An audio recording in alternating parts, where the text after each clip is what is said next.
Hello sir నమస్తే sir BC రిజర్వేషన్లో 42% reservation ఏమైందని చెప్పేసి ప్రతిపక్షాలు అడుగుతూ ఉన్నాయి. మరి డిక్లరేషన్ గురించి ఏంటి? అంటే బీసీ 42% రిజర్వేషన్లు కావాలని ప్రతిపక్షాలు అడిగినా అంటే ఏ ప్రతిపక్షం ఉన్నా బీసీలకు 42% కావాలని అడుగుతుందా? ఈ రాష్ట్రంలో బీఆర్ఎస్ పార్టీ బీసీలకు 42% రిజర్వేషన్లు ఇవ్వడానికి కట్టుబడిందా? బీజేపీ పార్టీ బీసీలకు 42% ఇవ్వడానే ఇన్ ప్రిన్సిపల్ సిద్ధాంతపరంగా కట్టుబడిందా? ఉంటే ముందు వాళ్ళ పార్టీ నిర్మాణంలో 42% బీసీలకు ఇవ్వాలని చెప్పి తీర్మానం చేసి అమలు చేసి తర్వాత వచ్చి మమ్మల్ని అడగండి. మేము కట్టుబడి కాంగ్రెస్ పార్టీ మాత్రమే బీసీలకు 42% ఇవ్వాలని చెప్పి ఆలోచిస్తున్నది. రేవంత్ రెడ్డి గారి ప్రభుత్వం మాత్రమే బీసీల జనాభా ప్రకారం న్యాయం కావాలని కోరుకుంటాం. వీళ్ళెవరు కోరుకోలేదు, వీళ్ళకి ఎవరికి సంబంధం లేదు. పైగా ఇది జరగనీయకుంటే ఎట్లా ఆపుదాం, ఇది జరగనీయకుంటే ఎట్లా ఉంటే బాగుండు, అసలు జనాభా లెక్కలు చేయకుంటే ఉంటే ఎట్లా బాగుండు అని చెప్పి జనాభా లెక్క సేకరణ కార్యక్రమాన్ని మొదలు పెడితే బైకాట్ చేయండి అని పిలిపించినటువంటి దుర్మార్గులు వీళ్ళంతా. కాబట్టి వాళ్ళకి ఏ రకమైనటువంటి నైతిక హక్కులు బీసీల గురించి మాట్లాడడానికి మేము 42% కట్టుబడి ఉన్నాం. 42% ఇవ్వడం కోసం అన్ని రకాల ప్రయత్నాలు చేసినాం. అసెంబ్లీలో చట్టం చేసినాం. దానికి కావాల్సినటువంటి డాటా ఏదైతే సుప్రీంకోర్టు గతంలో చెప్పిందో డాటా లేకుంటే రిజర్వేషన్లు పెంచడానికి వీల్లేదని ఆ డాటాను సైంటిఫిక్గా భారతదేశంలో 1921లో జనాభా లెక్కల ప్రకారం బ్రిటిష్ వాడు జనాభా లెక్కలు తీస్తే ఆ తర్వాత అంతకంటే ఎఫెక్టివ్గా కేంద్ర ప్రభుత్వ జనాభా విభాగం కూడా చేయనంత ఎఫెక్టివ్గా జనాభా లెక్కల సేకరణ రేవంత్ రెడ్డి గారి ప్రభుత్వం 56% చేసింది. ఆ ఇన్ఫర్మేషన్ బేసిస్ మీద 42% రిజర్వేషన్లు ఇచ్చిన. సో రాష్ట్రపతి గారు పెండింగ్ ఉంది కదా, ఎందుకు ఈ బీజేపీ నాయకులంతా ఇలా మాట్లాడుతుంటారు? పోయి రాష్ట్రపతిని కలిసి ఆ బిల్లులు క్లియర్ చేయమని చెప్పి అడగారు. ఆర్డినెన్స్ ఇస్తుంది, దాని పక్కన పెట్టిస్తుంది, చట్టం చేస్తుంది, చట్టాన్ని అప్రూవ్ చేయకుండా ఆపుతుంటారు. కాబట్టి బీసీల పేరు మీద రాజకీయాలు చేసుకోవాలని తప్ప బీసీల అభివృద్ధిని కానీ బీసీల వాటాను కానీ బీసీలు సమానంగా ఎదగాలనే కోరిక కానీ వాళ్ళకి లేదు. ఇలాంతా దొంగమాటలు. మరి బీసీకి ఈ మధ్య కాలంలో ఓసీకి ఇచ్చారు కానీ ఓసీ కేటగిరీలో ఇంకో కేటగిరీలో రాజ్యసభ సీట్ ఇచ్చారు కానీ బీసీలకు ఎందుకు ఇవ్వలేదని చెప్పేసి బీసీసీ ప్రెసిడెంట్ బీసీకి ఇచ్చినాం. ఫస్ట్ ఫేజ్ 2 రాజ్యసభలు వస్తే ఒక రాజ్యసభ ఎవరికి ఇచ్చినాం? అనిల్ కుమార్ యాదవ్కి ఇచ్చినాం. ఆయన ఓసీనా? మొన్న ఎమ్మెల్సీలు వస్తే ఇమ్మీడియట్ 2 ఎమ్మెల్సీలు వస్తే ఒక ఎమ్మెల్సీ బీసీకి ఇచ్చిన మహేష్ కుమార్ గౌడ్ గారికి.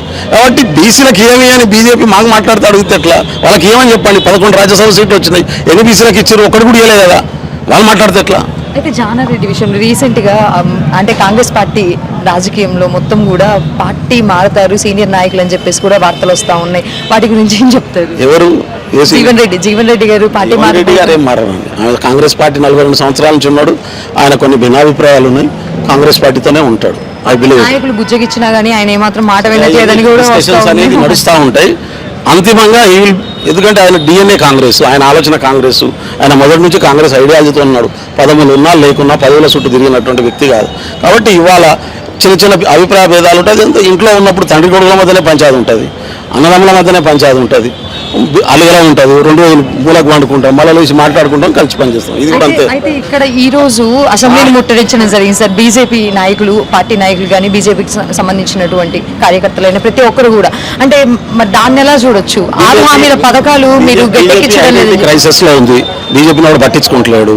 బీజేపీను అసలు ఏదో పార్టీ ఉన్నదనే విషయం కూడా జనాలు మర్చిపోయే పరిస్థితి ఉంది. కాబట్టి బీజేపీ ఉన్నమంది నిరూపించుకోవడం కోసం హడావిడి హంగామా చేసే ప్రయత్నంలో భాగంగా అసెంబ్లీ ముట్టడి చేశారు. వాళ్ళేం ప్రజల కోసం కాదు. బీజేపీ తన ఉనికిని కోల్పోయి జీరోకి అవుతున్నటువంటి క్రమంలో మేము ఇలా అది మేము బతికే ఉన్నాం రాగా మమ్మల్ని పట్టించుకోండి అని చెప్పి మీడియాలో అందరినీ బతలాడుకొని అరేదో పడుకొని 4 ఫోటోలు వీడియోలు తీసుకొని పోవడానికి తప్ప వాళ్ళకేం ప్రజా పట్ల చిత్తశుద్ధి లేదు. 6 హామీలు ఏదైతే కాంగ్రెస్ పార్టీ ఇచ్చిందో వాటిని నెరవేర్చలేదు, మరి వాటిని ఎప్పుడు గట్టెక్కిస్తుంది అని చెప్పేసి కూడా అడుగుతా ఉన్నారు. ఏ హామీ నెరవేర్చలేదో చెప్పమని చెప్పండి. అక్క చెల్లి మనకి 2500 అంటున్నారు. అదేవిధంగా స్కూటీ అని చెప్పారు. మరి ఆడపిల్లలు అనేది అట్లా లేదు. 2500 తులం బంగారం అనేది ఉన్నది మహిళలకు ఇచ్చిన దాంట్లో. మొత్తం మేము ఇచ్చిన 6 హామీలలో 13 హామీలు ఉంటాయి. ఆ 13 హామీల్లో ఇప్పటికే 10 అమలు చేసినాం, ఇంకా 3 అమలు చేయాల్సి ఉన్నాయి. అమలు చేయకపోవడానికి కారణం గత ప్రభుత్వం చేసిన ఆర్థిక విధ్వంసం. మొత్తం తెలంగాణను అప్పుల పాలు చేసి అంతకుముందు 69 కోట్లు మాత్రమే అప్పు ఉంటే 8 లక్షల కోట్లకు అప్పు తీసుకుపోయి నెల 1వ తారీఖు కాగానే జీతం పడంగానే మన ఈఎంఐ కట్ అయినట్టు 6500 ఈఎంఐ ఇవాళ 6500 కోట్ల ఈఎంఐ ఇవాళ వడ్డీలకు కట్ అవుతున్నటువంటి పరిస్థితి క్రియేట్ చేసి బీఆర్ఎస్ పోయింది. కాబట్టి దాన్ని రికవర్ చేసే ప్రయత్నంలో ఉన్నాం. ఈ హామీలన్నీ అమలు చేస్తాం. ఒక రోజు లేట్ కావచ్చు కానీ ఖచ్చితంగా చేస్తాం. మరి బడ్జెట్ విషయానికి వస్తే మొత్తం కూడా అంటే ఏం లేదు, మొత్తం డొల్లా అనే అంటున్నారు కదా. అంటే వాళ్ళకి బడ్జెట్ అర్థం కావాలి. వాళ్ళకి బీజేపీ బీఆర్ఎస్ వల్ల ఎవడు బడ్జెట్ చదివేటోడున్నాడు, ఎవరికి సబ్జెక్ట్ ఉన్నది, ఎవడు ఏం జరుగుతుందో తెలియదు. వాళ్ళు అమలు చేసినటువంటి కేంద్ర ప్రభుత్వ బడ్జెట్ ఏడమలు అవుతుందట, ఎందుకు అమలు చేస్తలేరట చెప్పమని చెప్పండి.